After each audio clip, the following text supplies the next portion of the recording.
O'Mahony paving out over. Right, come on. Take a shot there, huh? Yeah, but We done? yeah.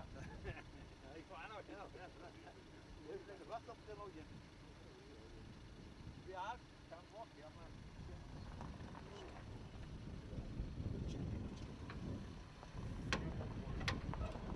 man. We're here this morning in Tullyland, Bandon, at the Bandon annual ploughing match. It's their 80th ploughing match, and it's here in the lens of Lisa O'Mahony.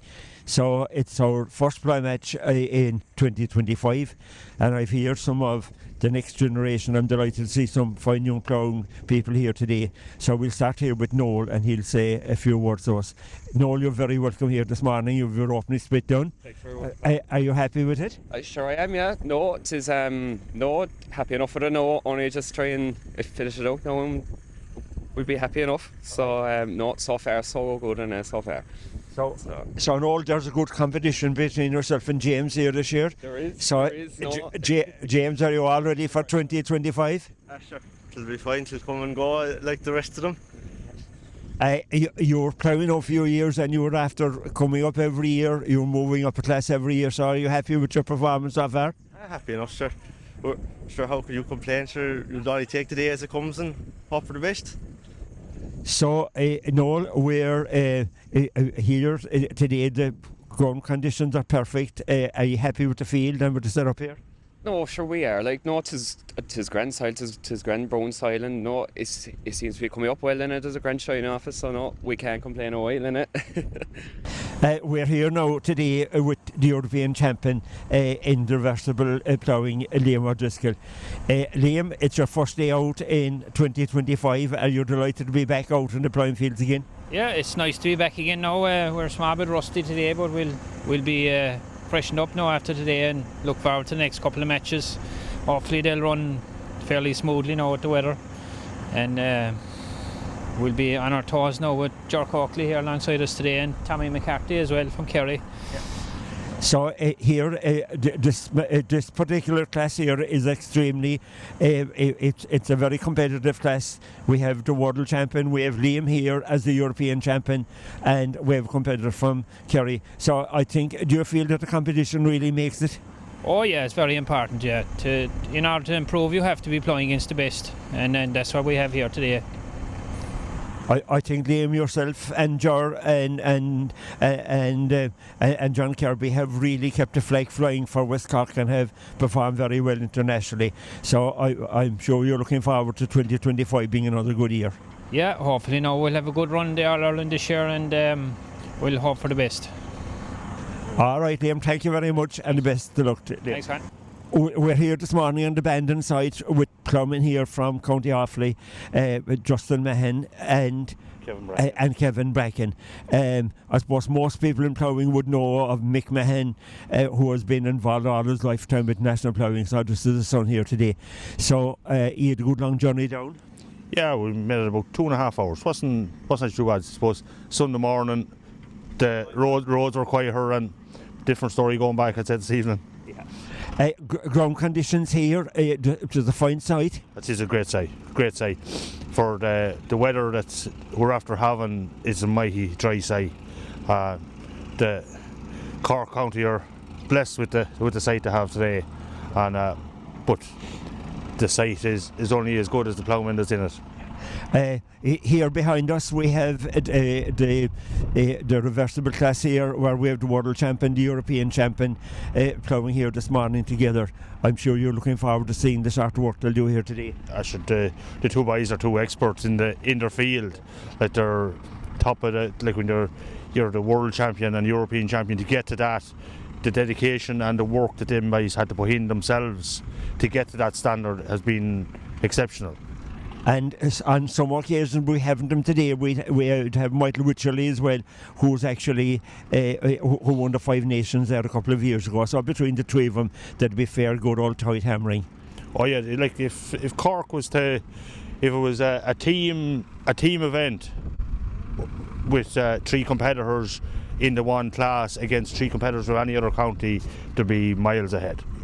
You'll get one exceptional ploughman in each of the counties, but to get three is a major major achievement.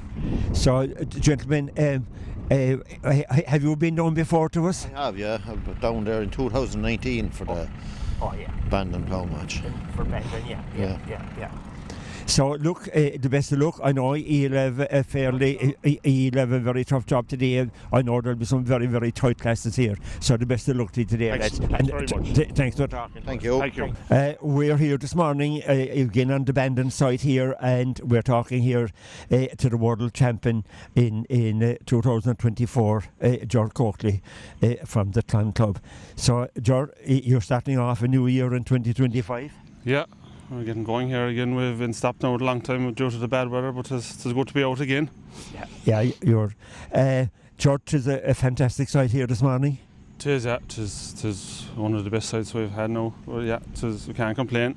Plenty of soil and big plots. Yeah. Yeah, and look, it's great to be out again. It's great to be back inside and turning a bit of earth again. And I suppose if you could have a year anything like the year gone by, you'd be more than happy. Oh, jeez, I would, yeah. Yeah, but that's a big ask.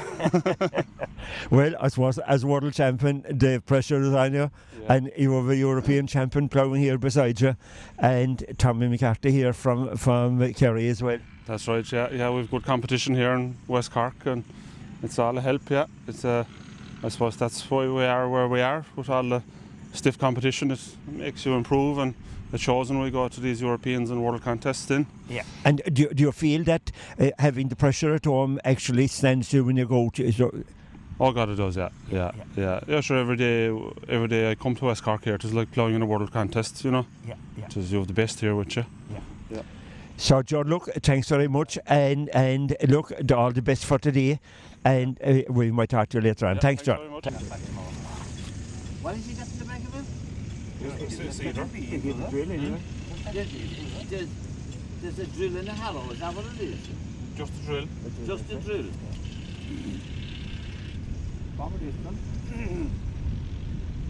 What is definitely just a drill? Is it? Oh, could you set beans after the drill? Huh? What do you put in deep down there? The beans have been set deep, do they? They're not set deep, but the course is clean. Except they were setting wheat or something, were they? Well, there's poor hanging out, isn't it? We're here this morning with Tommy McCarthy from Dorney in North Kerry. So, Tommy, you're very, very welcome here to the Ploughing Match in Bandon. Thanks very much. Yeah. Thanks. A nice fresh morning to be here anyway. Were you a couple of hours on the road? It was just 2 hours. 2 hours. 2 hours on the road. No, I brought it down last night. Yeah. I got a guy to bring it over. with a truck. Yeah. So, Tommy, you're no stranger to come into Cork matches. You come here from time to time. We've seen you in Macroom and we've seen you in a number of other matches. Yeah, I've been coming here for a good few years now, and that's all between maybe the odd day judging and participating as well, whenever I can get the chance. Do you feel that coming here ploughing against the competition that's here today, like you're ploughing against the world champion and the European champion, do you think that type of competition is good for you to be facing into the very best of what's out there? Oh, sure, it is exceptional competition to be up against. You'll always learn anyway. Yeah. That's all. And of course, ploughing here is in a very high standard, sure, as high as we get anywhere. So it is nice to mark yourself against that. Yeah. And have you all your own matches completed? How many have 8 matches is it below? We had 6 matches. Yeah, they were all completed there by early November. So we just be looking up for the weather we had below and things. Everything they ran in rotation anyway, so it was worked out pretty well. Right, so Tommy, look, the best of luck to you, and we're delighted to meet you here today. Thanks very much. No, thanks to you. Here this morning on the Bandon site, we're having a few words here with our county chairman for West Cork, Richard White. Richard, you're very welcome here, and you're in charge of timekeeping here today, so you have them all started anyway. Yes, thank you, Con. We're all going at the moment anyway. We're on a break at the moment. We've all the split outs done, and it's great to eventually get going. We've had a good few cancellations all the year, and it's our first event of the year. And but we've a beautiful site here in Bandon, and we've 32 competitors, and they're all eager to get going. They've been a while waiting for this chance, and we're looking forward to a good run now and get all our matches done now in the next 4 to 5 weeks. So next Sunday you're hoping to go to Cork and to continue on from there? We're heading to Cork next Sunday and on from Macroom, and then back to Premier League and on for Kilbritton or Kilmeen at the county final. And we're hoping to get our programme finished for Patrick's Day to get off, not to be on the road anyway, the same weekend the rally cars are on, with tractors and ploughs. Right, Richard, and I suppose here, like, this is the finest sight as we'd come across here in Bandon. I think the Bandon Club always come up with very, very good sights. Yes, Bandon always, I suppose I'm from Westfarden myself, and our land is a little bit rocky and a bit hilly, but when you come over to Bandon you always get a beautiful sight, great soil, and very little stones and great soil, and a fine big field. So it is always a joy to come to Bandon Match. It's always a beautiful sight and a great turnout here. And I suppose here today we've exceptionally long plots, which is great. It's good old tested ploughman and ploughing. Yes, they show off their skills better by a very good long run at it, and they do fine banks of ploughing, and there's plenty of room on the headlands. So it's a grand event here today. Right, Richard, thank you very much. Thanks, Richard. We're talking here today to a man who's done a huge amount of ploughing. I suppose he's the longest ploughman in the field, Jackie O'Driscoll. Jackie, you're very, very welcome here to Bandon this morning. Thanks, Con. Thank you. Nice to be here, and nice and cold and fresh. They say the apples don't fall far from the tree, and I think like your whole family here involved in ploughing, your son Liam here and your grandchildren as well, who are very, very interested and involved. Oh yeah, they're all lined up, I'd say, for the turn. Have you seen an awful lot of changes, Jackie, over the years? I suppose the size of tractors, and from when you started ploughing, you were ploughing with in the region of 50 years, am I right? That's right, yeah. Well, the biggest thing I see about it is that the numbers have gone down. Right. When we were back in that time, they had 50 competitors from the one county, like. Right. And now we're barely getting young fellas to come out and the under 21 and in the lower classes, Yeah. It is a bit of a problem, all right. You represented Ireland on a number of occasions, Jackie, at World Championships. Yeah, 3 times. And what countries did you plough in? I went to New Zealand and North of Ireland, and I ploughed in the Republic of Ireland as well. So I ploughed twice in Ireland and out to New Zealand. I couldn't have gone further away there. No. So you must be delighted that your family are continuing. Like, so you have sons and nephews and brothers. You have all belong to you, are steeped in ploughing. Yes, this is very nice to see them keeping up the tradition and just have the interest. So it is great. So and you're actually ploughing here yourself today, Jackie? Yeah. What class are you in now today? I'm gone down a grade now. I'm ploughing intermediate now. You're ploughing intermediate. I'm after easing off a bit. Right. I'm not mad interested in the All Ireland or the world or anything that way now. I'm just going for the local matches, just for the. And you're coming out for the sake of competing and for the crack of it. Yeah. Look, Jackie, it was a pleasure talking to you. You've always been a leading light here in ploughing in West Cork, and the very best of luck. Very good, Con. Thanks very much, and you're all mighty in your own right there. You can keep the thing going and keep it on top of the. And keep your team going here. Stay on top of them, Jackie. Yeah. Keep the pressure on them. Oh, yeah. All right, Jackie. Very good, Con. Thank you. And thanks to him. We're here this morning with another All-Ireland champion from last year, Eugene O'Donovan, who won the novice class on his first year out ploughing. So, Eugene, you're starting off again here for 2025 after a good 2024. Yeah, I was happy enough with it, to be honest. So, had you any chance of doing a bit of practicing coming into this, because we've had a break for a couple of months? Not really until recently. It was very wet up until the last couple of weeks, or the last week. Yeah. And what class are you ploughing in now this year? I'm under 28 now. Oh yeah, ploughing under 28 this year, yeah. So the competition here this year will be fairly hardy. Yeah, sure. The other lads in the class there, he's been ploughing, I'd say, 10 years now. Well, yeah. And of course Eugene's family are steeped in ploughing, like his father and his grandfather have ploughed for representing Cork at All Irelands, and there's a long history of ploughing. It's over 60 years anyway with the grandfather, and he's still at it. Sure, he's over in the car over here. Yeah. So his grandfather be John P. O'Donovan Beelet, and he is 60 years of ploughing under his belt here, so it is very hard to beat that. So again, Eugene, thank you very much, and we wish you the best for today. Thank you. We're here this morning with a competitor from Reenascreen, George Lawler. George, you're ploughing here in the tree for a reversible this morning. That's right, yeah. Yeah. And are you looking forward to another good year? You're always there or thereabouts? Yeah, sure, hopefully, yeah. Hopefully the weather play ball now and we'll get him done. I suppose it was hard enough to do any practicing the last couple of weeks, or whether it was tough enough? Nah, you couldn't do nothing. You couldn't go into no field. Couldn't go into nothing, no. And you're after a break since about November? We are, yeah, since the first week in November, so we're eager to get back to it now. Yeah. And would you think you'll be going a bit rusty, like with the old, with the bit of a gap? I'll tell you later on. We'll see how things will go, yeah. Yeah. Gosh, you would naturally enough, yeah. It takes a bit of getting back into it, yeah. Yeah. And the field here, sure, is a superb field. It is a grand field, yeah. No, grand sound site now, to be fair to it, yeah. Yeah, and plenty sides and everything in the plots. Yeah. Plenty scope, yeah. So, it's a bit fresh alright today now, but not far to know. No, dry, yeah. You come from an area where there have been great ploughmen in the years gone by, like we had the Jerry Courtleys, the Charlie Batemans, with Mossy Sheehy's. All of those were superb. I mean, the Donald Hayes' Foxhall, there was a right number of ploughmen, some of them related to. Do you feel that you have fairly big shoes to fill and to follow in their footsteps?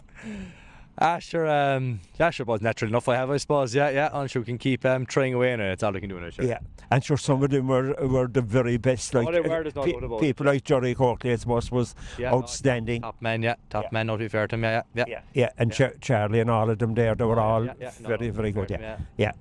Okay, George, thanks very much. Spot on, so I better tear on, so.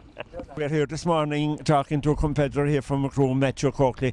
Matthew, you're lining out for another year? I am, yeah. 3 for a match there, yeah.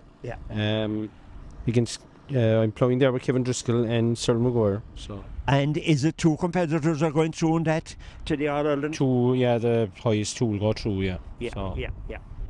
And look, you're after a long break. We didn't have a match since November. It was just great to be getting back into it. Yeah, the old head is fairly rusty now, alright, yeah. I suppose, yeah, the ground conditions were very wet there all along, so we marked our own field there just after Christmas, and I suppose it was kind of wet enough at the time. It is a ban ground and it is burned off, but it was very wet there anyway the last couple of weeks, so hopefully it'll be drying away now this weather. When did you get the yarn? We're hoping to go in 2 weeks' time, which I think is the 23rd, is it? Yeah. And you're ploughing up in Arbolg, which is country that there wouldn't be a huge amount of ploughing. There wouldn't be that many matches in. No, it's ban ground. It's up in Arbolg, yeah, but it should be good, yeah. There's good ground around there, yeah. So we're hoping. There's been ploughing matches up around there before, yeah. So. And hopefully it'll be good, yeah. Matthew, you have been to the All-Ireland a number of times representing Cork. I have, yeah, Cork West, yeah. I've gone a good few times, 7 or 8 times, I'd say, yeah. So you're hoping that 2025 will be another good year for you? Yeah, hopefully. I want to knock off the old cobwebs in here, but it's a long time since I've won an All-Ireland, so yeah. It's hard to win there, yeah, very hard to win there, but I was looking. To get yourself competing is very good. Yeah, it is. Yeah, well, it is hard to get out of West Cork. Yeah, there's big competition in West Cork. So hopefully we'll make it in. So Matthew, look, we wish you the best of luck today, and we'll let you get back to your ploughing. No bother. Thanks, Matthew. With George Collins, who's ploughing here in the vintage class, and with John Cowan, who's ploughed vintage and also ploughed conventional. So we'll start off with you, George. Are you have a start made for 2025? We have, Kanye. It's been a while in coming, but we're going again now, so happy to be going. Which is a superb site here. Great site, yeah. A bit stony, all right, on top, so hopefully when we get under it now, it'll be all right, then we'll get going properly. But we're popping off a few stones there to split out, so it's a bit hard to keep it straight and things, but once we get under it now, hopefully it'll be fine. And here we have John Cowan here, John, who has ploughed many times at All-Ireland level representing Cork West. John, you're here today in a spectator capacity. Yeah, we're doing a bit of canvassing there. We're holding the county final this year, and we're hoping to have a big turnout. So that's my job today. So you're here representing the Kilmeen Club today, John, and you're hoping to run in about 3 weeks or a month's time. The 9th of March, we're hoping to have everything finished up before Patrick's weekend. Yeah, before the rally. That's it, yeah. Yes. Here in Bandon, Bandon always have great sites and have a great variety of sites. As you move further west, it's more difficult to get land and to get different. Land is less available. That's right, Candace. In West Cork, it's nearly all dairy farming and there's very little tillage.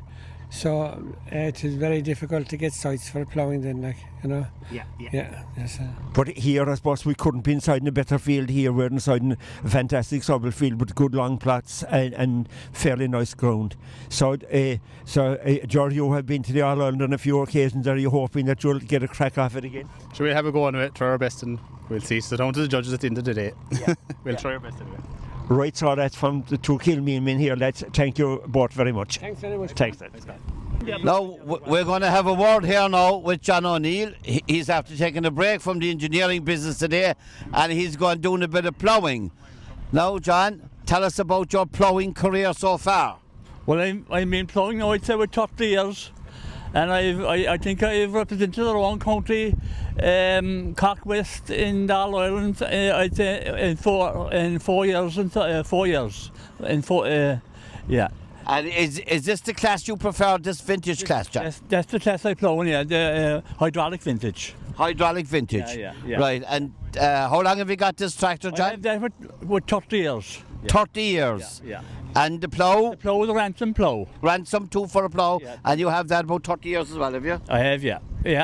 Yeah. And what do you think of the conditions here today, Good. John? The conditions are good today. Conditions are good, and the weather is good, and we have fine long plots here now, so it'll keep us busy for the rest of the day. Yeah, it is a fine site. Yeah. Fine site, yeah, as well, yeah. Very good, yeah. So you're hoping to do well here? So well, I'll have a go at it and do the best I can. Yeah. And you're in Bandon Club. Yeah, I'm Bandon Company. Bandon Club. I'm joined Bandon. I'm Bandon Ploughing Association. Home yeah. ploughing. You're home ploughing. Yeah. Home ploughing. Yeah. Well, the home boy usually does well anyway on these occasions. So, John, the best of luck for today anyway. Right. Thanks for the interview. Right. Dennis Cummins. Yeah. How are you? Very good. That's the job. Now, tell me, how long are you at this vintage ploughing? Too long. Too long? About 20 years I was. About 20 years? 20 years. Yeah. And have you just had the same outfit all the time? No, I've done about 18 years. Oh yeah, 18 years. The tractor and this particular plough. Yeah. How do you find the conditions here today? It's tough going. Tough going? Huh? That's it, yeah. Tough. But we'll manage it all right. Yeah, well, it's a nice dry site anyway. It is a grand dry site, yeah. And the ground is after drying up fair enough, isn't it? Yeah, it was very messy there at the start of the week. Yeah. But, so anyway, do you hope to do well here today? Oh, I'll win it, hopefully. Oh, we're talking to a potential winner here, today. I'm going to beat John O'Neill. Well, it'll be hard to beat John now. John's a tough competitor, you see. He's been the local man. I beat him before. Oh, you beat him before. Well. You were at the All-Ireland, were you? I was there. Yeah, well. Once was it? Twice. Why that twice? I was there. Oh, you've won the All-Ireland twice. No, I competed. But I was there. You competed. You competed. Yeah. Oh, yeah. Had to win All-Ireland. Oh, it had to win a local match. Well, this is a very hard competition, this section to win, any, isn't it? Oh, it is, yeah. It is. There's a lot of guys in this. All very keen. All very keen. Yeah. Yeah, but sure, I suppose a fella can only keep trying. God loves a trier. You'll eventually hit the jackpot. If I could be John O'Neill, I'd be down with the jackpot. Well, no. He ploughs in that time, yeah. He does that. He ploughed with that 2 foot. In the novice class? Yeah, he ploughed with that. He won a couple of them, sort of. Oh, did he? He did, yeah. Oh, well. No, he's over in Australia driving a bulldozer. Well, the best of luck to you against John O'Neill. Yeah. He's tough competition. Yeah, I don't worry me at all. Right, Leslie. How are you? I'm not too bad. Right, Leslie. you're ploughing this plat over here. Over here, yeah. Over the side over here. Right, with the 188 Massey. Yeah, the classic vintage class. Yeah, we interviewed you before you were using a different tractor. That's right, the Massey 35. A 35. Yeah. So you've changed class now, have you? I have. Yeah, why did you do that? Just for change, for scenery, yeah. Yeah, a change of scenery. Yes, that's it, yeah. Classic vintage. Yeah. That's classic vintage. Yeah, 188. 70s, 80s tractors, like yeah. No. She's a Fiskars plough. A Fiskars. Yeah. Yeah. And how do you find the conditions here today, Leslie? Very good. Small bit stony, but it's good. It's good soil. Two for her. Yeah. Two for her. Do you think the ground is dry enough? Oh, it is. Yeah, it is dry. Yeah. Yeah. So you think the conditions are very favourable for ploughing? Very good today. Yeah. Very good. Yeah. Yeah. Good, yeah. And is this your first time now in the new class? No, I've 3 other matches done prior to Christmas there. Yeah. Yeah. Yeah, in West Cork. Yeah. The first year out. First year out. Yes, that's right. First year in the All Ireland. This class is the first year. Yeah, it's the first year the Classic came into All Ireland. Yeah. And you hope to represent Cork in the All Ireland this year? Well, it's the plan anyway. Hopefully. That's the plan. Yeah.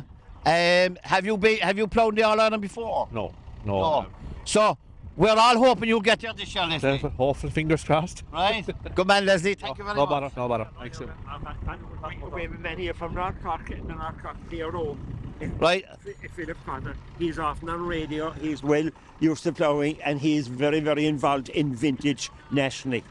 Right, Philip, are you an expert on vintage ploughing now? Tell us. No, definitely not an expert. Yeah, have you ploughed yourself over the years? I've ploughed, but then I had a kind of a health issue, so my son is doing it now. So, what year did you start off ploughing, Philip? Oh God,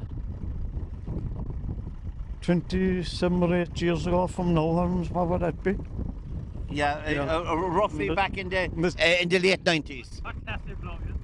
Oh, the two for the vintage, yeah.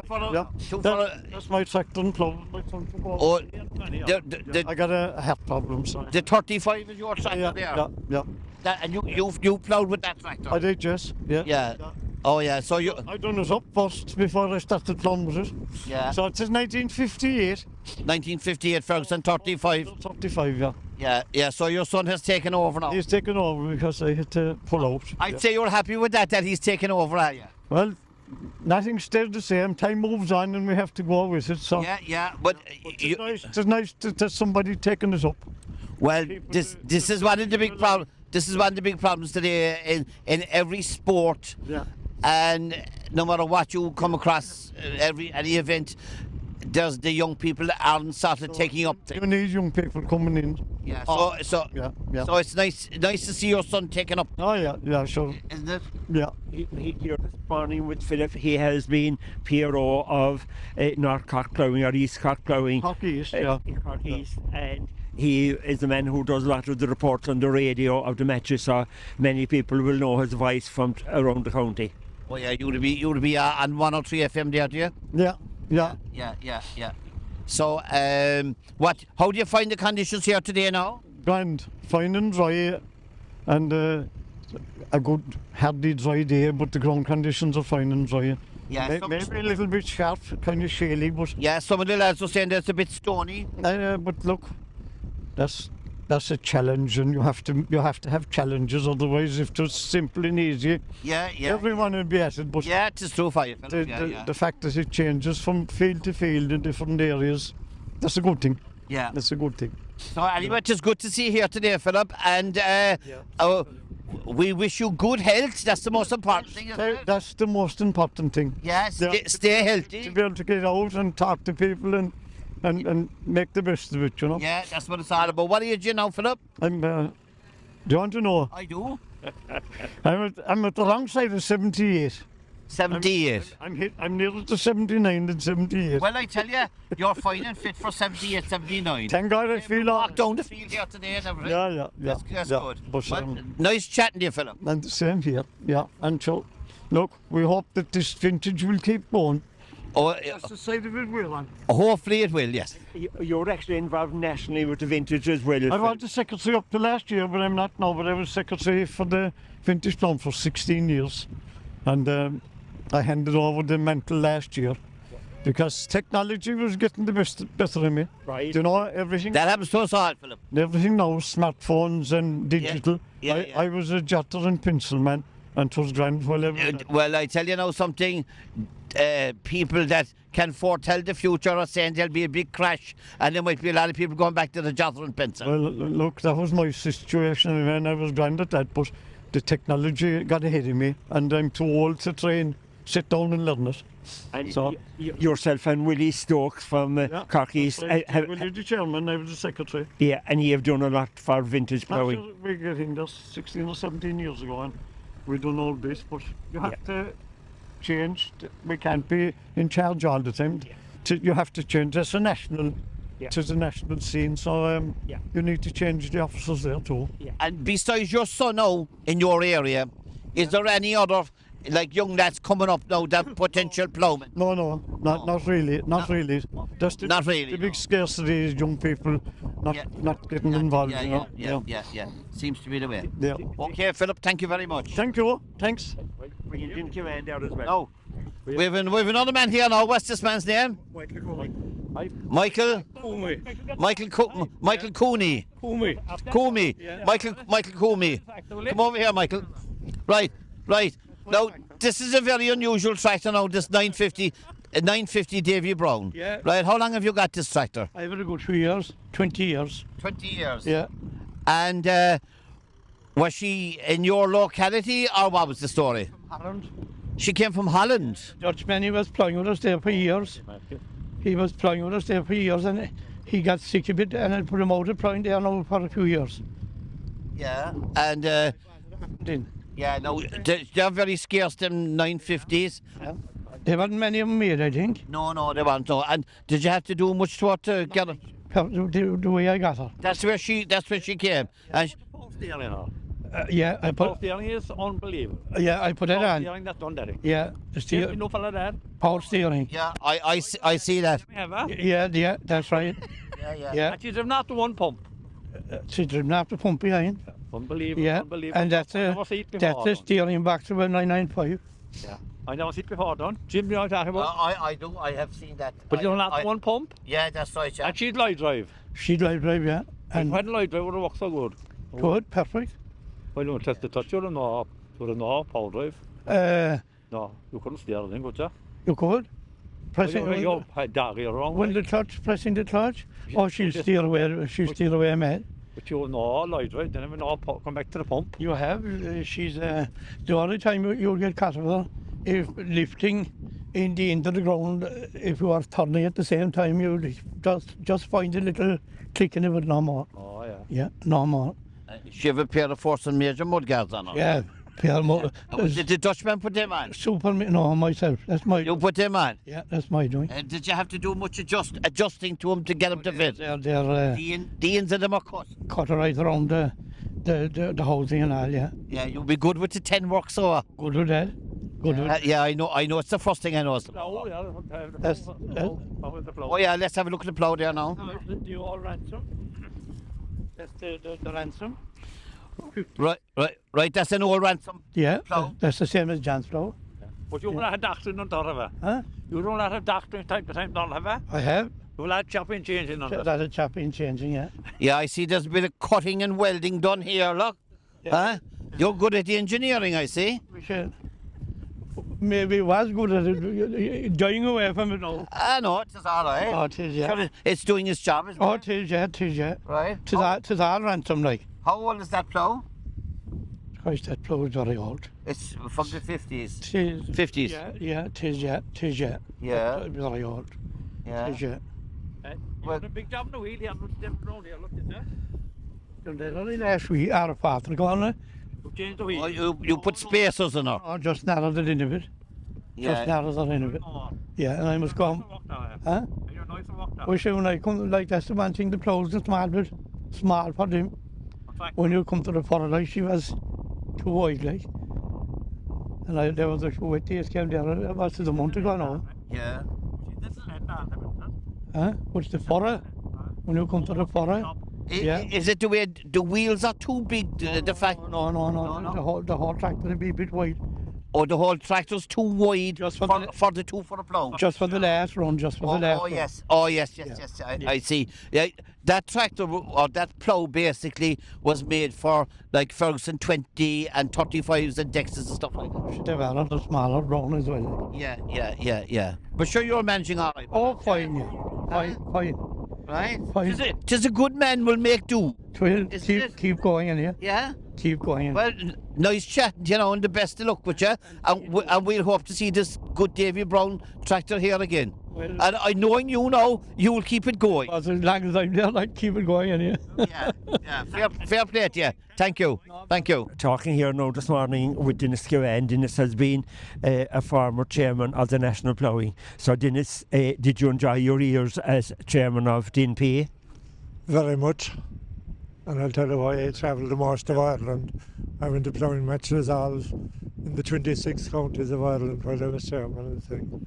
I made sure, and I made one trip to the north of Ireland with a show that was going up there, and I went up there as well. I'd say so. So Dennis, it must have been a huge honour for you representing the Clan Club and representing West Cork Club to reach the chairmanship of DNP. So it was a big honour for myself and a big honour for my club, West Cork, for my family.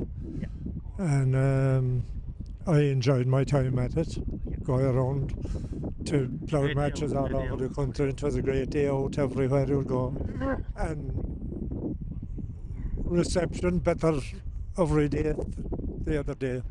Always a great. And of course you had a fair bit of responsibility as well at national level, like, you know, a role like that doesn't come without its amount of responsibility. Well, no, you will, like this fellow said, you will have the phone calls and things like that. I know that back then when I was at it first, there wasn't too many had the phones, but you'd still get a few phone calls about last Sunday's ploughing match or one up the country that you heard that they were doing something different or whatever it was. But it was all interesting again. You'd maybe go away and have a look at the book and see what kind of numbers were in that county or anything if they were talking about it. So here now today on the Bandon match, it's the Bandon 88 ploughing match. So it's one of the longest here in West Cork. So I'm sure you've been coming to Bandon for many, many years. I've been coming here the most of the time while it is there. I said I stopped school at 14 years when I was 14 years old, and Tim League match was on that year. My father came home from the creamery and he said, "Mick Hagerton is going to Tim League ploughing match, will I go?" And I'm going to ploughing matches since. And that's a long time ago, Dennis. It is. 60 something years ago. Yeah. So I travelled a fair bit and I've seen a lot of plough fellas and choir fellas and everything at them and doing different things, but it was nearly all horses that time, and it changed away slowly, and so then no horses now really. A few sets of them in the odd place, and it's good that they're just staying there for. It's grand to tell younger people that's the way that they were all at one stage 40 or 50 years ago, that there was no tractor ploughing, they were all horse ploughing. So Dennis, are you looking forward to a trip to Tullamore now again this year? We're going back to where we were a few years ago. I'm sure you're looking forward to the All-Ireland again in September in Tullamore. I am, definitely. There was a lot of good ploughing, a lot of good All-Irelands in Tullamore. It is a good centre. Yeah. And you'll have a couple come down from the north of Ireland over here to plough there, or a few fellas come from it. And no, it was always a very good centre and always great ground there, in fairness. So Dennis, look, it's a pleasure for us here to be speaking to you as a former chairman of the National Ploughing. So thank you very much for the time you put into ploughing and the help you're giving to people here. Well, thank you for giving me this chance today to talk to the fellow said, to say what I was saying, or remind me again of how far away ago back the first one is and that kind of thing. But I wish the club well in their perfect site here today for the ploughing, and thanks very much. Okay, Dennis, thank you very much. Thanks, Dennis. Now we're going to have a word here now today with Ellen Nyan. I think she's the only lady ploughing here today. Is that correct, Ellen? there's another girl above. There's another girl above? Yeah, there is. Katie Hayes above. She's in the under 21 class. No, I'm the only one in the farmer class today. The ladies and she's under 21. The other girl's in the under 21. How are you finding the conditions here today, Ellen? Yeah, conditions are nice. Ground is nice, yeah. It's a bit chilly, alright. We'll get over that. Yeah, we'll have to get you a bigger coat, Ellen. But, yeah. anyway, overall, you finding the conditions okay anyway? Yeah, we'll get on with it anyway. Yeah. Yeah, and are you hoping to represent Cork in the All-Ireland again this year? Hopefully, yeah. Give it another go anyway. That's the plan. Yeah. Go for it again. Now, do you feel that you're improving every year as you're going along? You're always improving, always learning something new, yeah. Yeah. You put a lot of work into this every year to improve your skills? Absolutely, yeah. And always listening to Dad and his advice and his tips and tricks and all that, so. Oh, yeah. So I can see Dad is putting a lot of work into it every year. When I see the two of you together, Dad is putting a lot of work in. He's helping you out. And you must be really enthusiastic about this ploughing, are you? Yeah, so you have to have some bit of interest into it, you know, it makes it a bit easier anyway.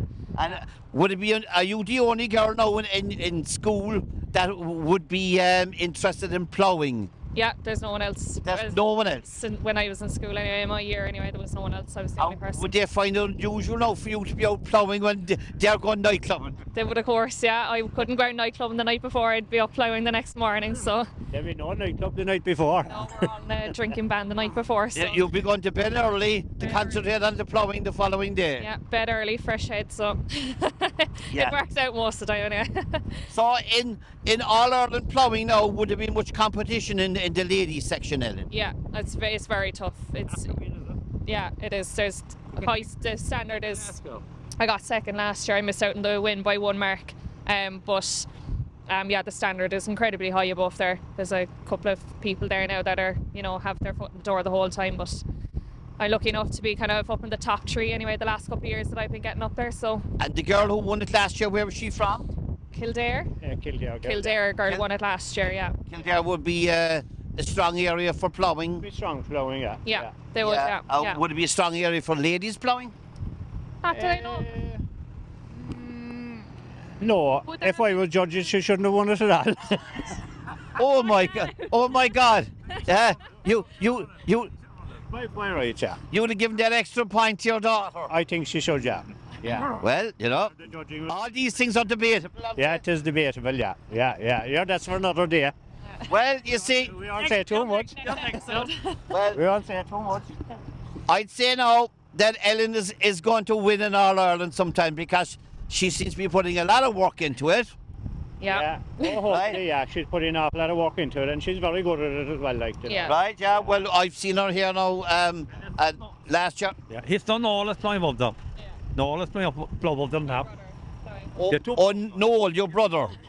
Yeah. And how has he done in All-Irelands over the years? He's won them. Yeah, he's won all his 3 All-Irelands. He won the under 21 class there last year. Well, you will have to step up now, Ellen. You know, this is a fight for the ladies here now. I know, yeah. Thanks for that. No pressure, yeah. Right. It's a very tough class to win. A very tough class, yeah. The standard is very high, like. Yeah. Well, I have no doubt that you will reach the peak, Ellen. So it's been nice interviewing you. Yeah, thank you very much. Thanks very much. You're welcome. We're here today with 2 ploughmen. We have Vin Collins here from Castlevintry and we have John O'Leary from Clegok. So starting with you, Vin, your son is ploughing here, Ger, and he's starting off doing a nice job. Yeah, he's not too bad anyway. He's picky away. You're following ploughing for a long time. You were involved in horse ploughing for a number of years. I'm at it over 50 years. Following ploughing anyway. And 50-something years. You probably remember Clegok when they started, or Carmore when they started their first ploughing match. I do. I remember when I was young. I remember it. I remember that second ploughing to see Richard Kingston and neighbour going down with the mare to plough below in Carmore for Donny Donovan. He carried down the mare that time. And it was snowing from the southwest. They got teeth waste that day. And you, their first match was above and top of Foxhall. And above in Brian's. Yeah. Carmore, was it? Or, yeah, up Up there, I remember that too. So we're going back to the 50s. Yeah, gone back to the 50s is right. So we have another man here with Western Corrections as well, John O'Leary. John, you remember the Clegach Club? Yeah, from day one. I was in existence. How many years? 12 years about. 12 years. He'd be, Probably, I'd say. yeah, you're the newest. No, You're the newest club here in Cork. we are the newest club in Cork Southwest. Yeah, but of course you have a great family behind you there in the O'Driscolls in Clegach. Yeah, we have the best. Stuck in it all their life. They stuck with Jackie Driscoll and Danja, Tiggy, and Dermot. They were all ploughing. Didn't have the grandchildren are up now. Sons are all ploughing now, every one of them. So they're at it a long time. So it's great, John, to see ploughing going from strength to strength here. Oh yes, no doubt about it. Same in organise it the whole time. And next on that. Next. And when Kevin Surwan's Kinwell. you're a great man, John, to manage the gate for Clegach. Good days or bad days or wet days or dry days makes no difference. Yeah, we had a good. The last time we were in that field 3 years ago. We had a great day that day. We had a big crowd and we had a great day and a great match. So we'll finish with Vin. One more. No. Vin, we'll finish with you.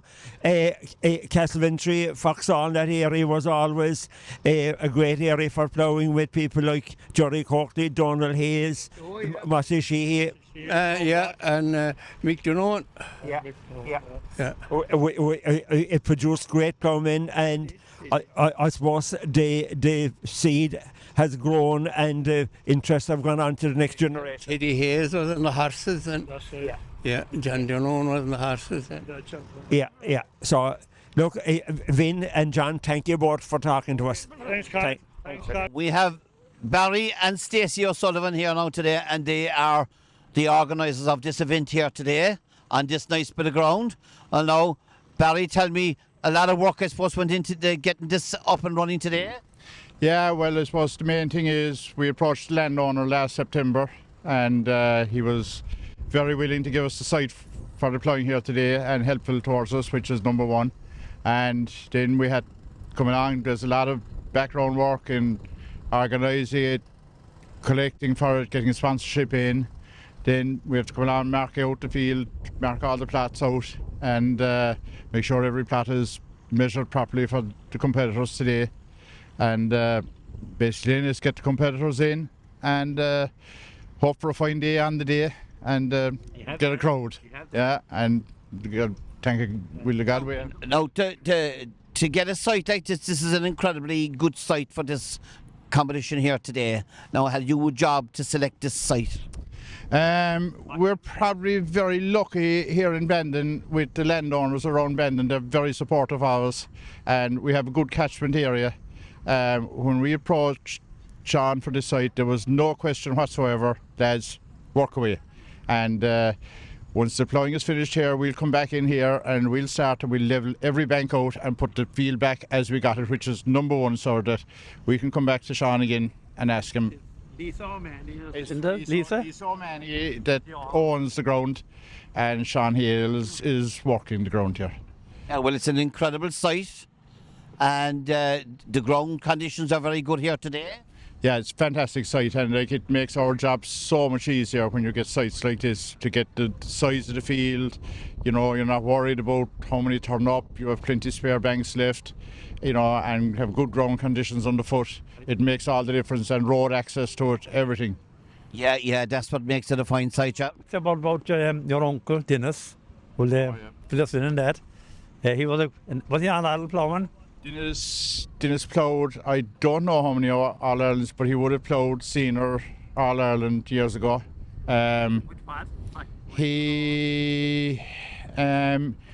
finished up his ploughing career with a Lamborghini. Actually, when Dennis finished his ploughing career, I took over his plough, and when I retired a few years ago, my son took over the plough. But Dennis would have ploughed back in the time with Forts and Major. No, I say Forts and Major was the first Dennis used. Yeah, and he like as I say, he ploughed all Ireland. I was probably following Dennis 5-6 years of age up and down the furrow, and when he retired I moved on with his gear, and as I say, it's kind of a family tradition. You know? First major with a 2 for a plough. A 2 for a plough, yeah. Did your father plough?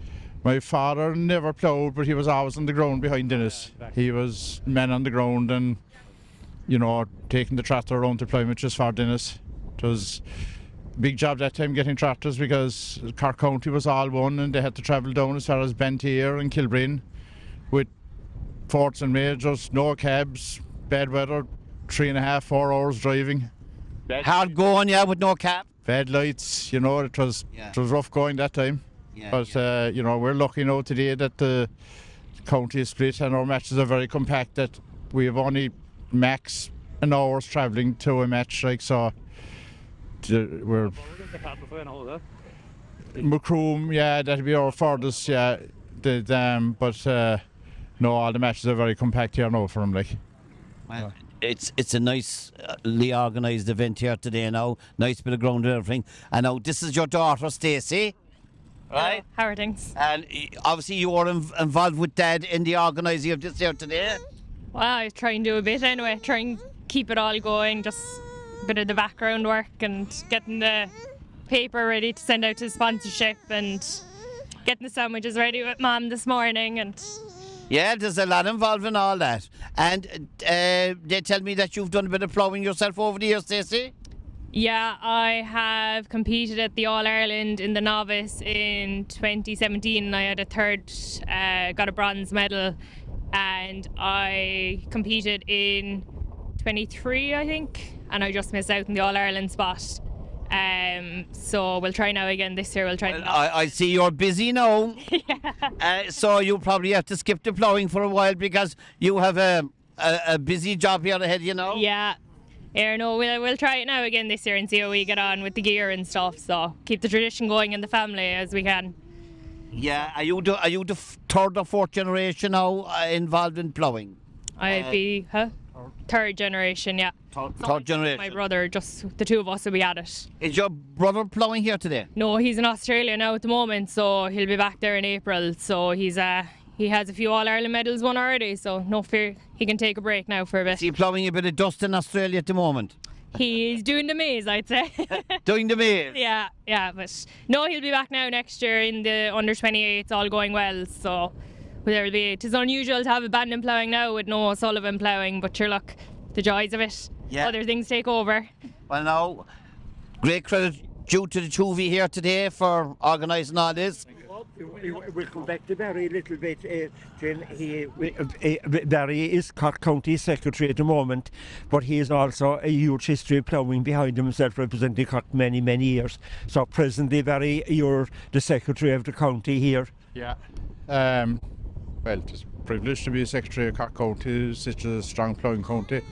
And there's a good team of us behind it. It makes my job easy, like, and all the clubs are very supportive in getting things organised. So my job is very easy as being county secretary. So, you have ploughed yourself nationally, Barry, numerous times representing Cork. Yeah. You won an All-Ireland. I won an All-Ireland in 99. 99 and won a three for my first All-Ireland was back in 85. Actually, yeah, 85 was my first All-Ireland for the colleges, and I ploughed on the 28 then in Carlow in 88, 89, and 99 then I ploughed three for around. Yeah, can't even count how many seniors I ploughed out. Like, second was my highest placing in the senior class. Even that our numbers aren't big anymore, but nevertheless we have fantastic competitors here from Cork. Like, we're always pulling off 3 or 4 or 5 All-Irelands every year at national level, and we have people going to representing Cork and representing Ireland at 5 Nations, at European and at world level, which is a huge privilege, Barry. You must be delighted with them. It's like even that our numbers unfortunately are dropping a small bit, but like, it just goes to show the standard. Like, in this field here today, we have the present world and European champion ploughing. You know, That's incredible, yeah. In too many counties can boast that. 32. But there's like all our competitors are coming out well above it, the All-Ireland every year. Remember a few years back, Bandon had the county match, the final match of the season, and we brought down 2 judges from Northern Ireland, and they were just totally taken back by the standard.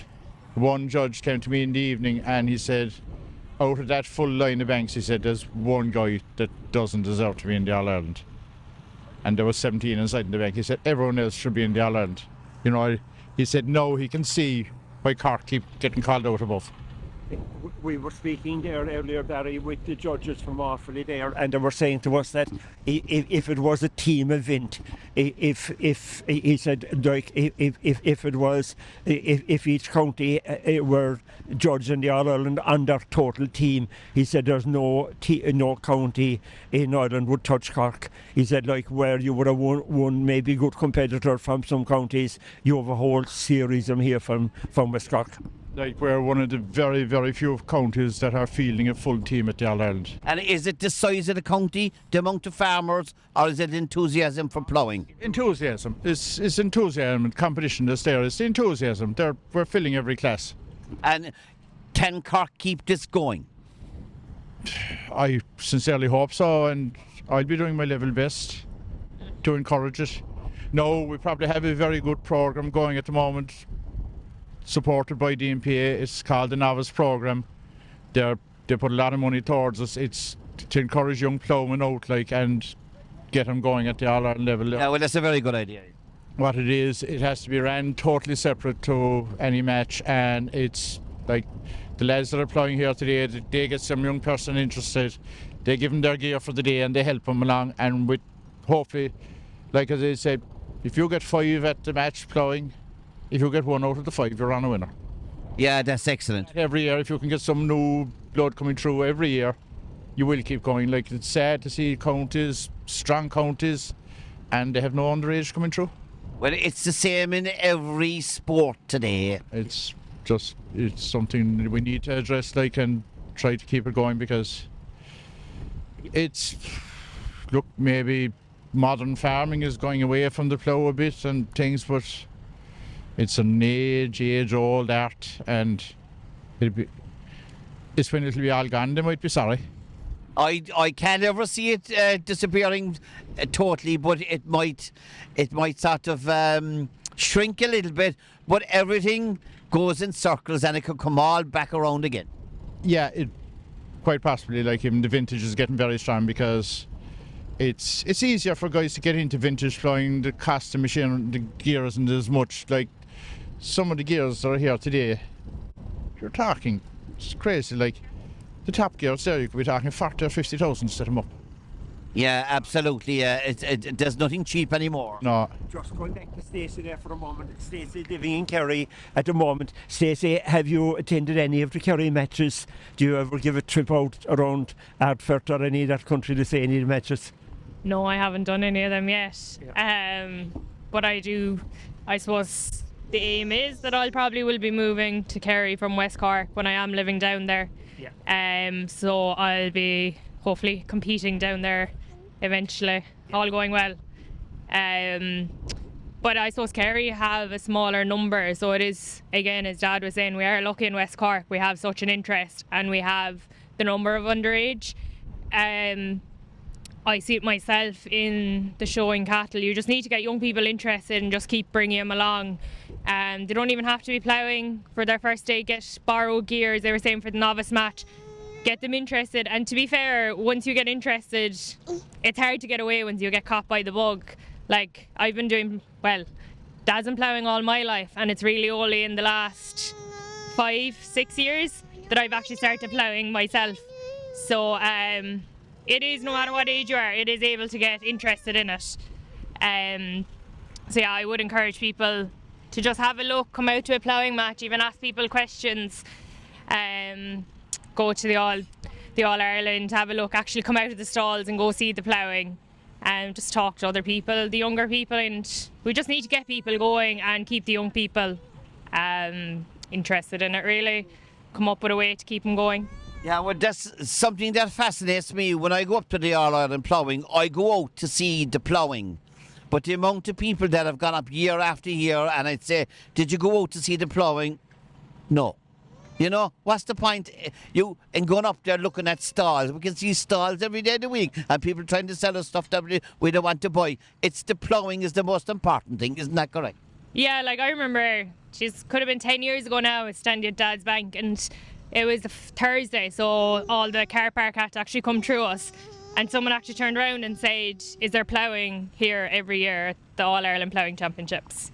So people just go, as you said, for the stalls and everything, which is a shame because there's so much work goes into this. It's not just a case you get in the tractor and you go out that day and plough. For the All-Ireland, the year I went, we were 3 weeks solid out practicing every day. You have to get your measurements right. And like you could be ploughing perfectly at home and you turn up on the day, could all go belly up. That's just the joys of it. You just get back on and go again. And it's just to see, there's a lot of farmers, kids out there that might need something to do. That, you know, it's a good time of the season. The Jays finish the rugby and just get them interested for this winter, something to do. Yeah, can you know, as a young lady now with a good brain, can you think of anything now that can enhance people to sort of go into ploughing in the future and that?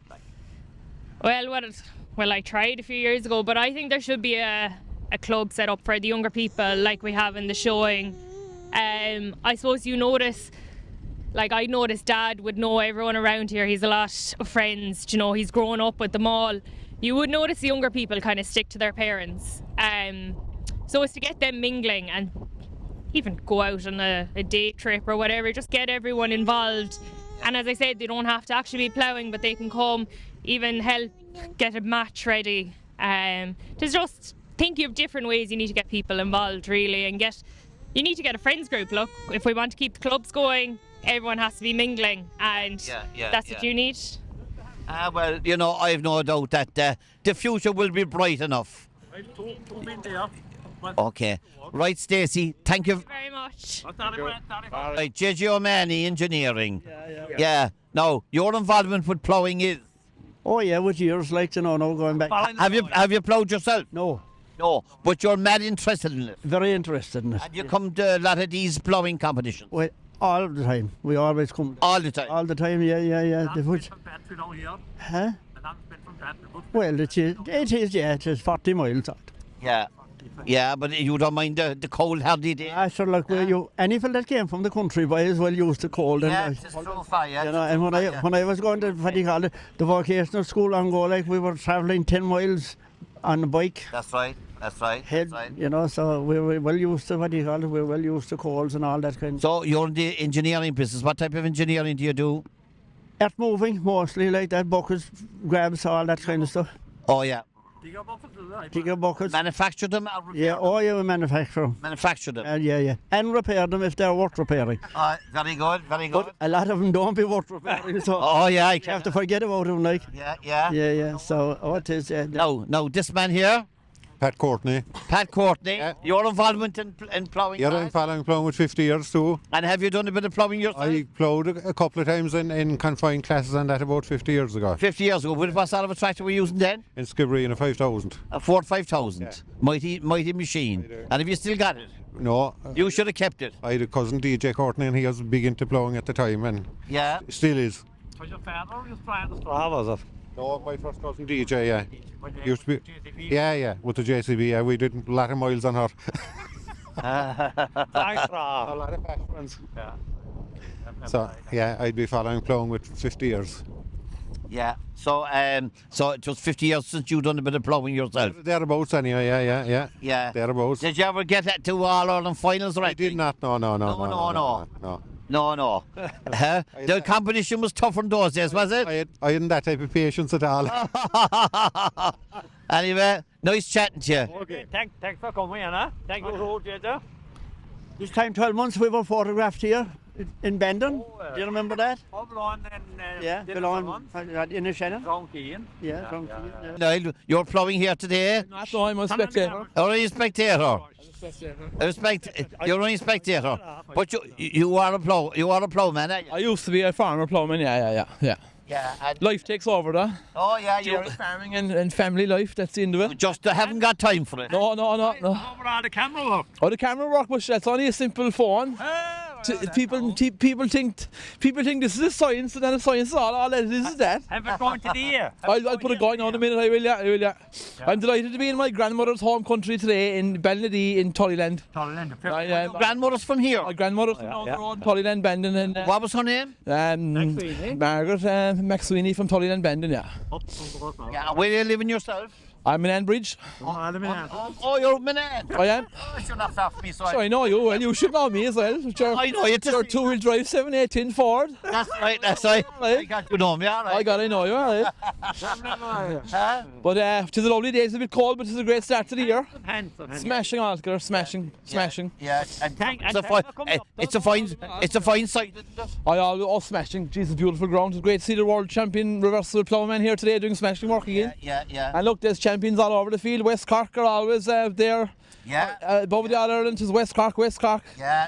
They're in amongst the best of them always in the results there in the evenings. And me, I wonder why for West Cork. No, and West Cork are the boys, you know. In fairness to them now. So where am I you living? Out by Robert's Cove, Rocky Way there, like yeah.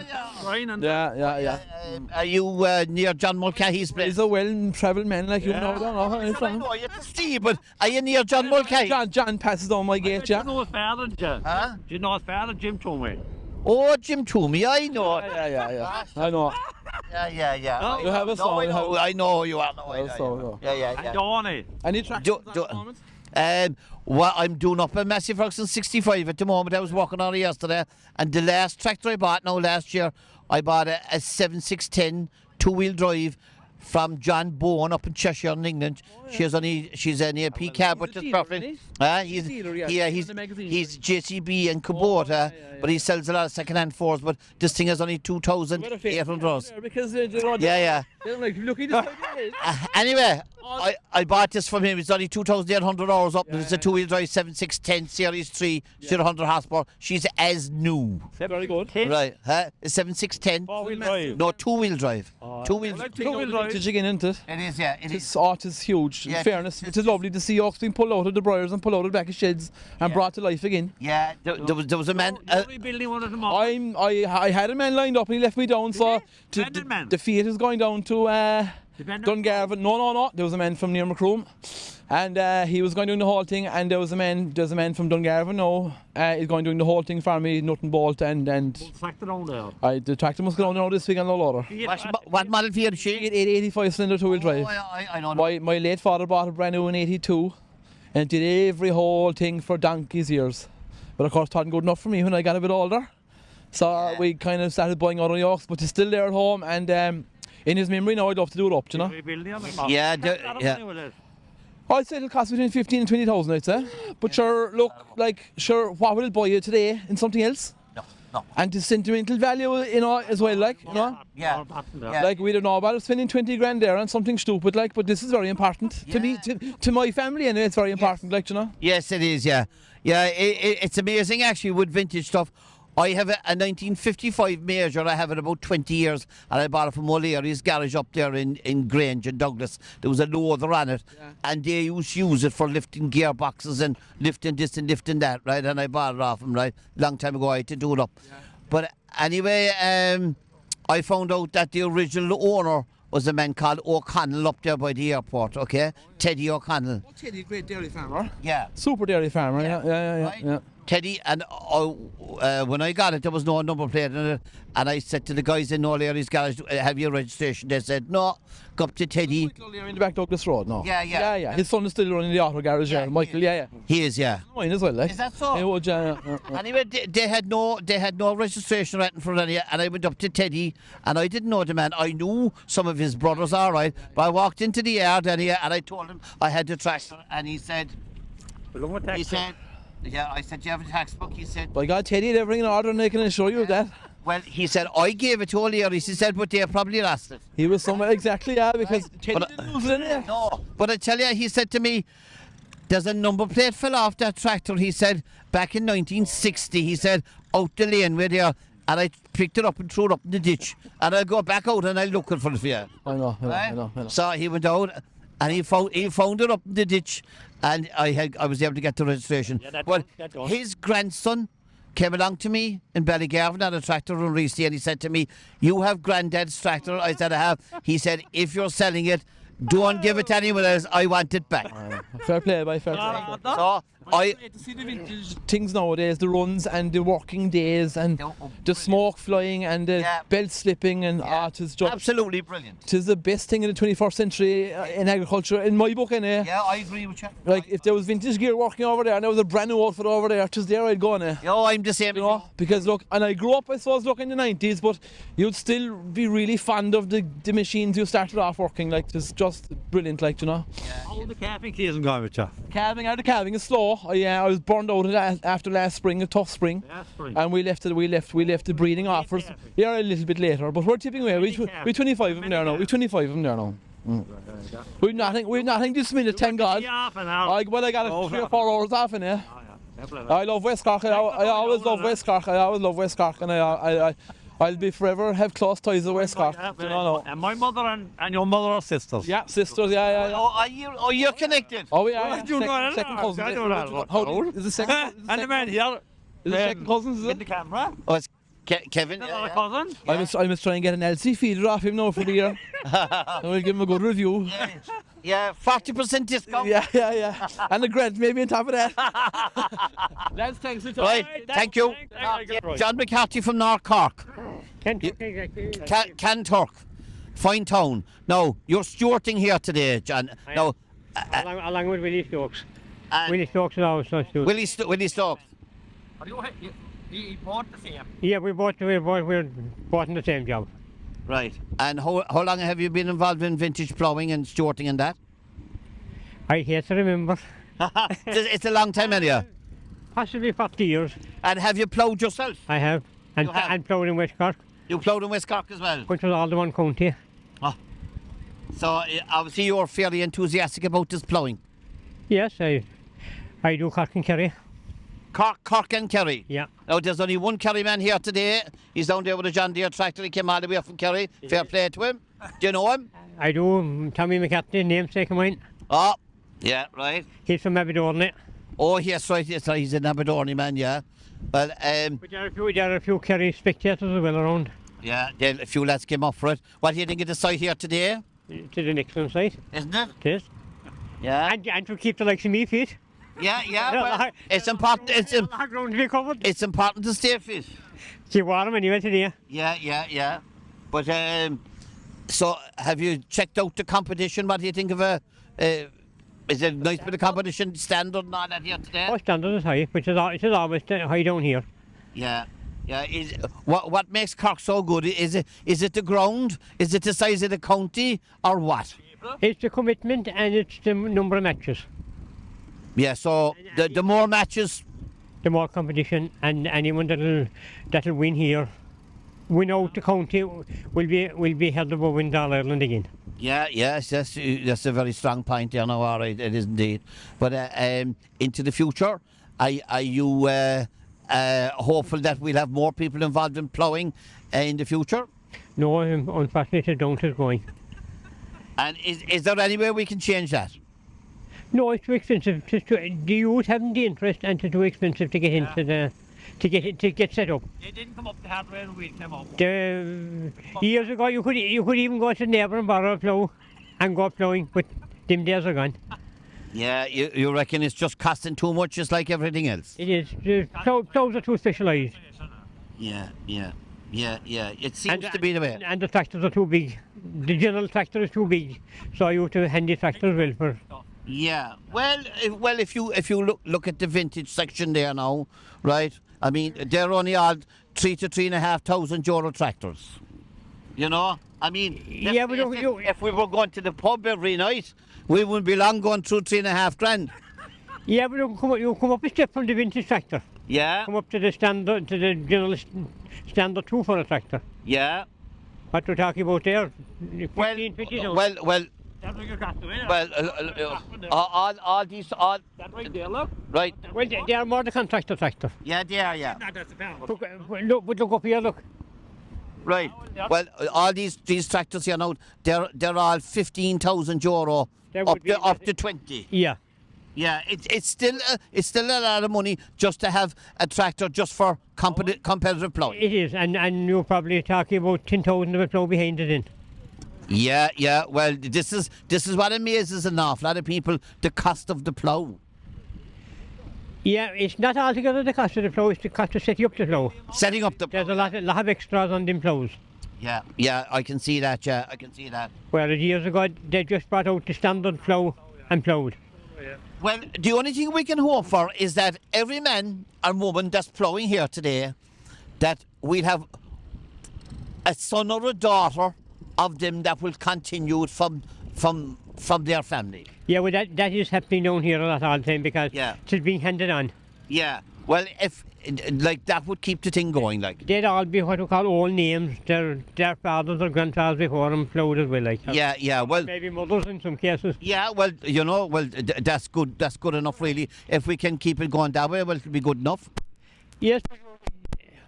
You're 30-something here today. There was a time you were nearly double. Well, you'd have 50 to 60. You would. When I started coming down here supervising first. Yeah. There would have been 50 most days. Yeah. You'd want more than 30, wouldn't you? You would. You're talking about a big number of classes. So if we're going to have one is no good in a class, we need to have a number in a class to competition.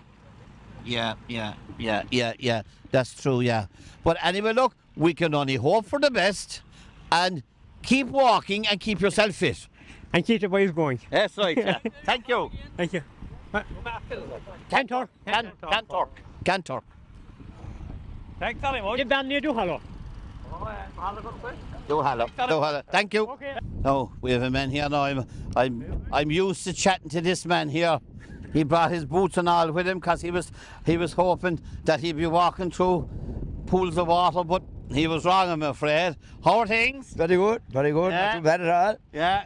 Well, what do you think of the scene here today? We got a massive fine scene. Yeah. It's tractor and ploughs and everyone seems to be walking away. Yeah, it's a fine sight, isn't it? Fine sight. Yeah, and the ground conditions are better than what you thought they'd be. They are, they're way better than we thought. After all the rain for the last 6 weeks, the snow and frost and everything. Yeah, it is amazing what a few dry days does, isn't it? Yeah, this time of the year from now on, like you say, we'll be getting the longer day.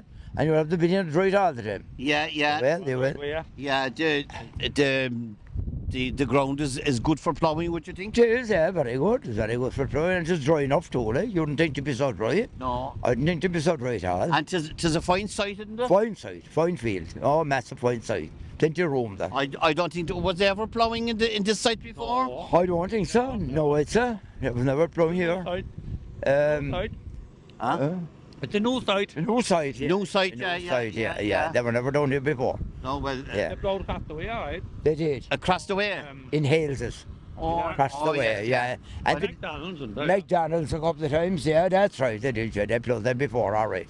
Yeah. Well, not here, no, not here. Yeah, this was a fine site to pick anyway. Fine site, great site for the ploughing.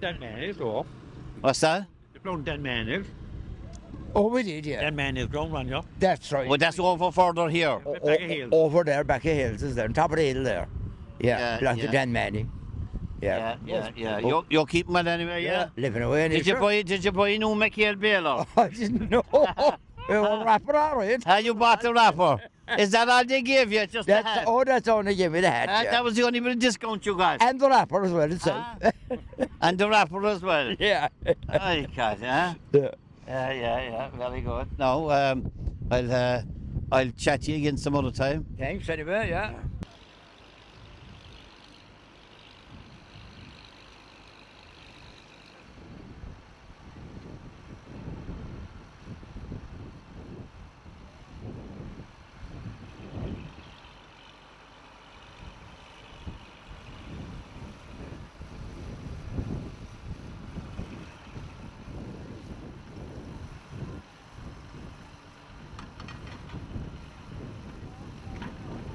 Now we're going to have a quick word here with John Daly. His mobile catering unit is behind us here. John is a familiar sight at a lot of these events. He's feeding the hungry. How are things with you, John? Things are good. Busy today. Busy today, and busy, yeah. Yeah, you're a long time in this business now, John. 47 years. 47 years feeding the public. Feeding the public. Huh? And are you finding things busier or getting quieter or what way? They're reasonably good, yeah. Reasonably good. Yeah, can't complain. Yeah, sure. Things are changing all the time anyway. We never know what's ahead of us, really. Sure, we don't.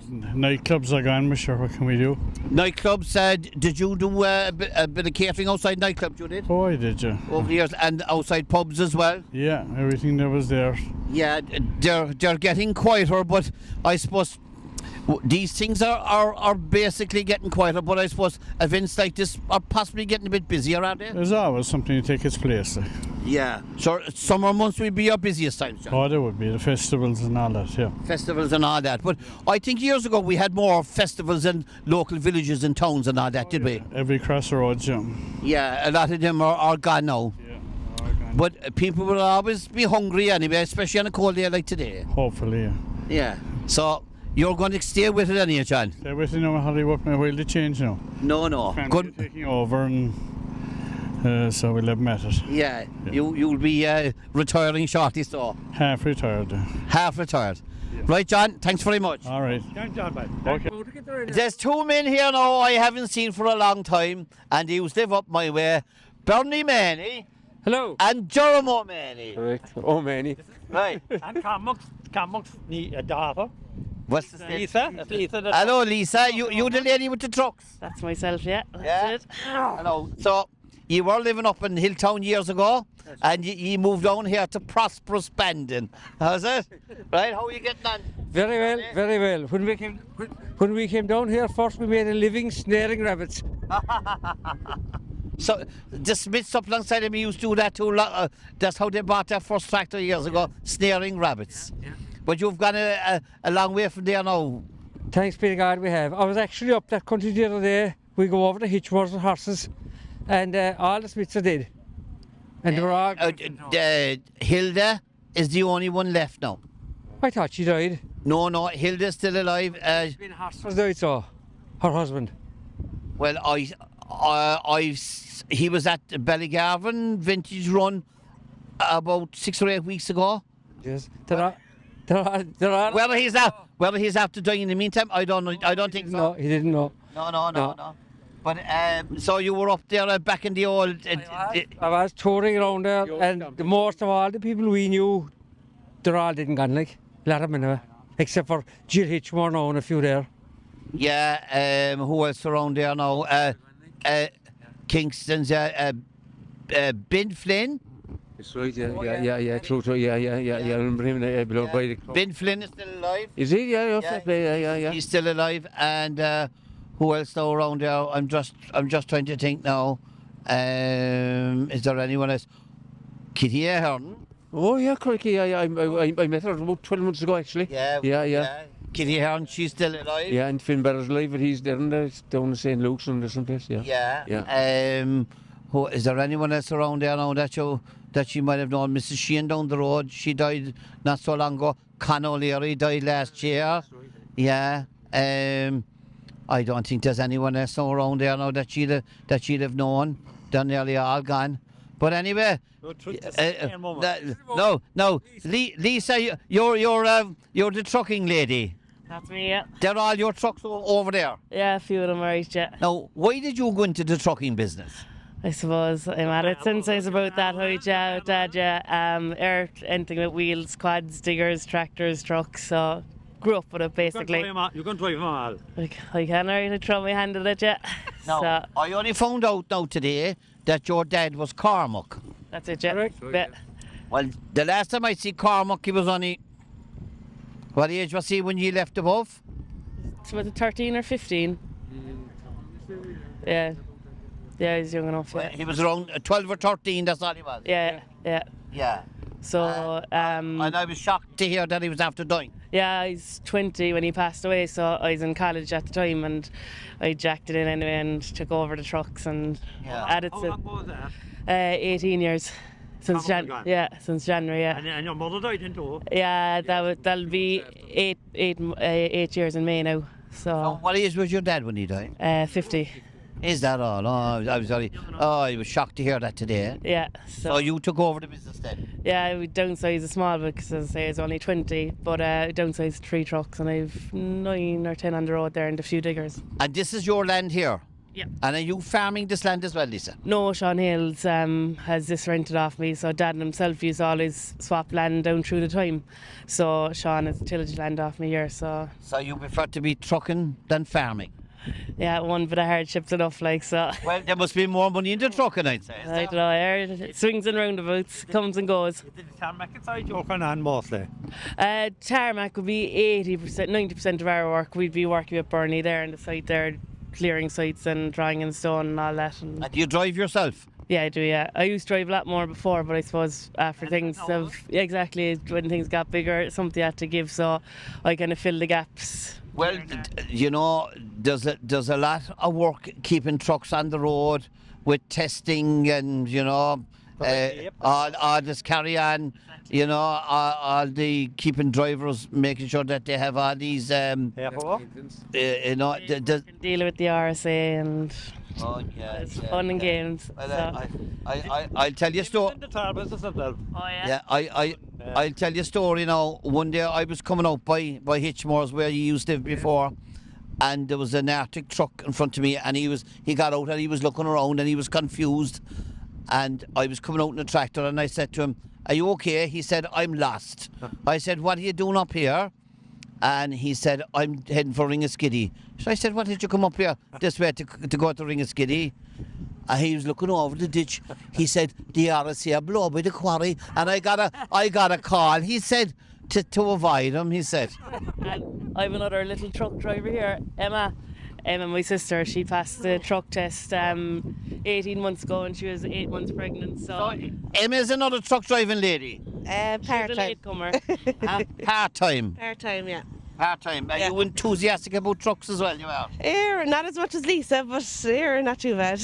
Yeah, you've got to do a bit whenever you can. Yeah. Help out whenever I can. So I'm back to my own job now in 2 weeks' time. So maternity leave. I was on maternity leave. So. Oh yeah, very good, very good, very good. Now, Jerome, are you fully retired or what yet? No. I couldn't even spell that.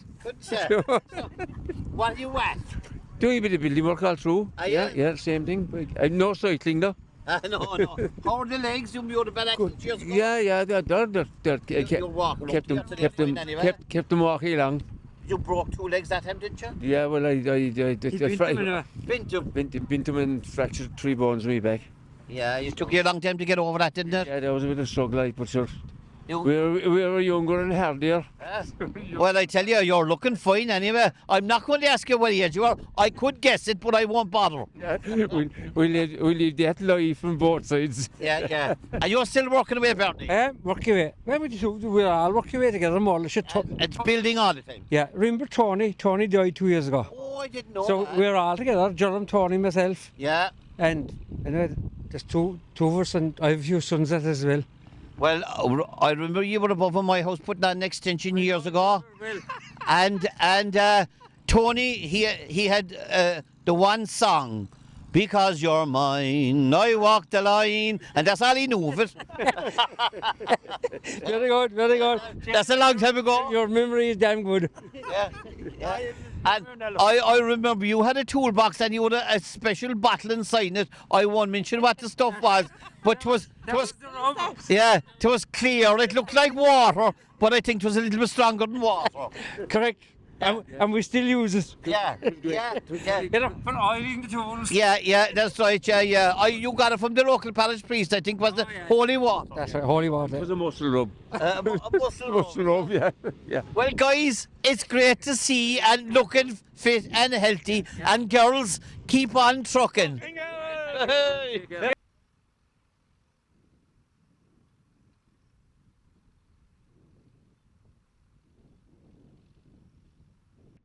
Michael Collins, Independent Ireland. How are you? Very well indeed, and delighted to be in the Bandon Ploughing Championship taking place here today. And in fairness, I've had a look at the ground is in good condition for the people that are ploughing. Of course, they know the best about it, but there's some great competitors here that turn up year in, year out, you know, and sometimes week in, week out in tough weather. to pull out the best performances, and some of these turn out to be champions representing Ireland throughout the world after. And this is a lovely site here. Incredible. It seems to be very dry. In fairness, we've had a wet. The last month has been wet. I know this is postponed at least once anyway because of the weather and put off for a good few weeks. But look, the ground is very, very dry. I go to all the as well. I won't say all, but almost all of the ploughing sports championships that take place here in West Cork every I suppose every winter as such. We were down at Con McCarthy's farm there in Kilburton recently, and the ground is absolutely powder dry down there as well. So, being a TD representing people in the country area, you would be enthusiastic about all these type of things? I would certainly, because I think it's a great opportunity to meet farmers. You find out the problems that are going on. You can't find out nothing at home. Basically, that's the bottom line. And if you, well, I'm a farmer myself, my son is a farmer, but the bottom line, if you want to learn about farming, you have to wear a pair of winters. Well, I didn't bother, the ground is so dry here today, I'm okay in the boots I'm in. But at the same time, you meet the farmer, you talk about the dairy sector, the suckler sector, the sheep sector, the grain sector. You meet each and every farmer that's here. They're all ploughing, yes, but they have family members with them, and you find out what's right and what's wrong. And there's a lot of issues of concern out there at the moment. There's a high level of, massive level of TV in this country. Quite a lot of people are questioning the reason why there's such high levels of TV.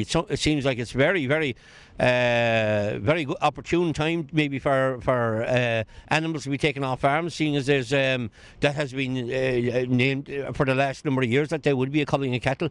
But it's amazing that there's so many cattle with TB at this present time, and they're not able to find a solution to a massive crisis in Irish agriculture. Over the years, they told us that was a badger problem, that the badgers were spreading this disease. Would you believe that would be true, Michael? Well, certainly the badger would be an issue, and they're saying the deer might be an issue, but it looks to me as if there seems to be cattle are killing out clear in factories, and they're still farmers have been told on their farms that they have TB. So there seems to be an issue here that needs to be explained properly as to what is happening. Like, how is it that they can kill out clear one place, but they're told they're not clear when they leave their own yard? So there is definitely an area there that of major concern, and I think there needs to be a very serious discussion, and I feel that issue has to be taken up in Dáil Éireann, and the new Minister Hayden, has to get down to the bottom of this, because I don't know how many thousands of cattle have been destroyed because of TB over the last number of months alone. That cannot continue. It cannot continue because farmers are stressed at the end of their life, because they're worried about the next test that will take place in their yard. How many cows, how many dry cattle, how many cattle are going to be taken away from them? Their livelihoods have been taken from them. Now, you would be speaking to veterinary people on an on-off basis, Michael. Let's say, based in a country area like this, you would be talking to veterinary. What do the veterinary people think about this? Well, the veterinary people are I suppose it is their job, to carry out all these tests. I think they see the stress firsthand that's happening in farms, so they have serious concerns as well. But obviously they have to do their job, but it's quite questionable, as I said, that if people are coming back and they're telling me that their animals are killed clear in the factory, what is going on? And that needs to be rectified, and the Minister needs to intervene on this issue. What is going on? I've heard various different reasons.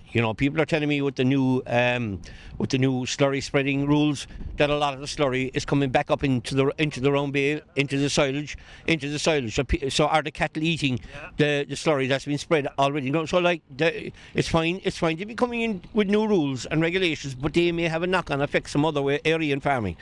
Well, I passed a field near where I'm living in the last few days, and there was slurry spread on grass that would be 9 inches high, maybe a foot high, right? There's silage going to be cut off that field in the next, we'll say, 6 weeks. 6 weeks, we'll say, 7 weeks time, right? Right? Yeah. So that's basically what you're saying there now. Yes, it certainly seems to be an issue, and the way that slurry has been spread now, it's different with this. What's the name of it?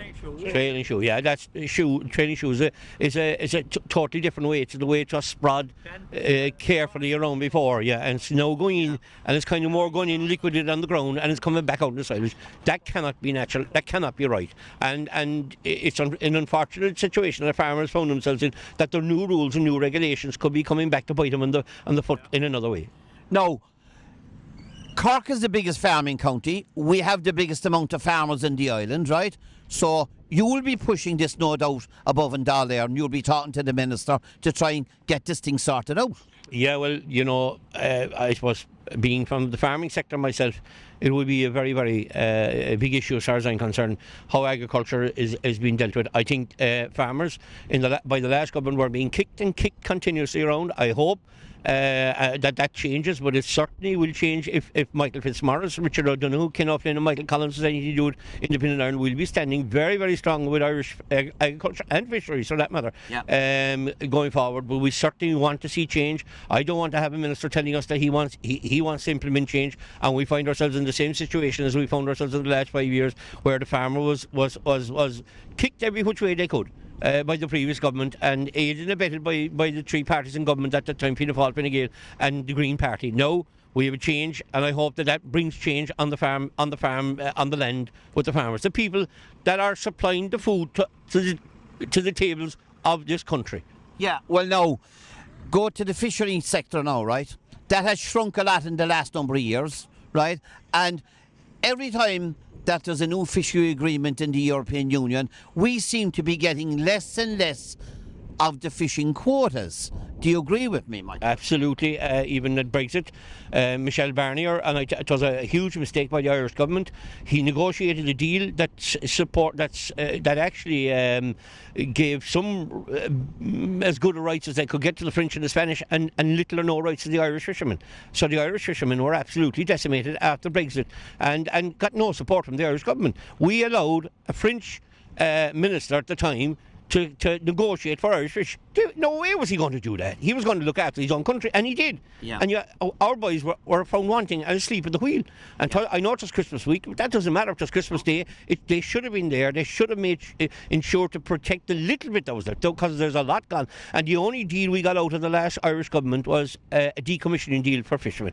This is the next thing we'll get in Ireland, is a decommissioning deal for farmers. So that's the only deal that's coming out of Europe at the moment in relation to fishing, and that has to change. The deal the fishermen want, the fishermen that I know, when Castletown, Bear, Union Hall and all throughout the country, they want to fish their way out of the problems that they're in today, and they have every right to do so, and the fish are there.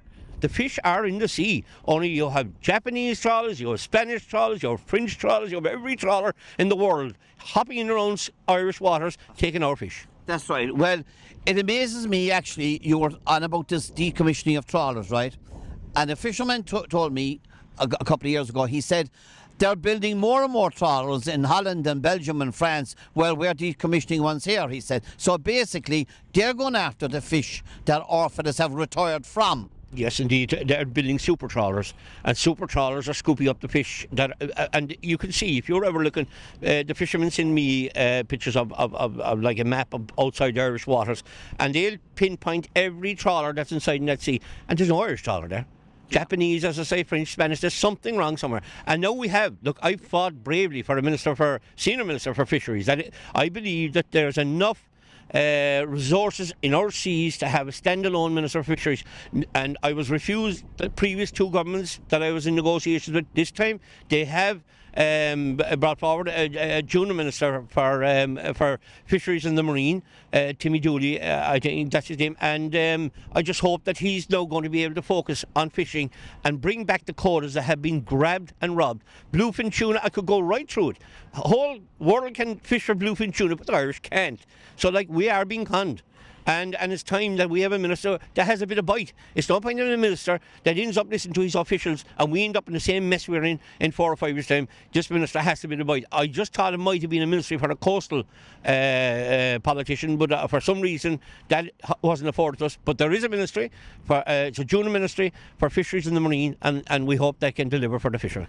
Now, in the last few weeks, I've heard a lot of talk about the banning of bottom trawling, beam trawling, right?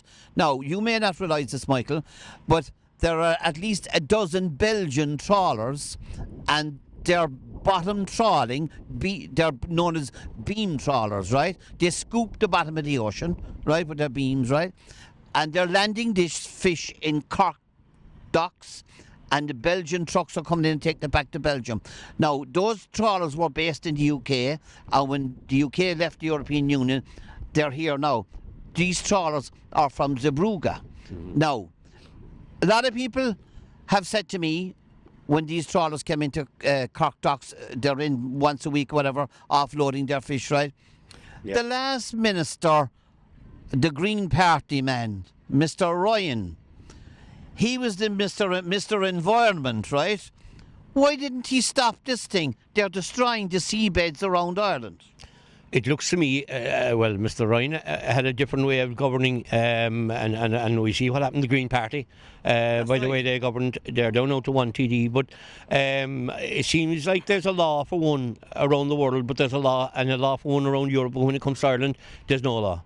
When it suits certain ministers, and I can see, you know, the situation. We have the same situation where there's so many Spanish trawlers, and they're not being trawling, but they're coming into coming to Castletonbear. There's lorries coming down from Castletonbear every day of the week. How many lorries of Irish fish going right down out of Castletonbear, out of Cork, off into Spain? There's something wrong somewhere, that we can't fish for our own fish and have some rule and regulation here. So Eamon Ryan should have banned that, but you see, we now have a standalone fisheries minister, so hopefully going forward that practice will be banned.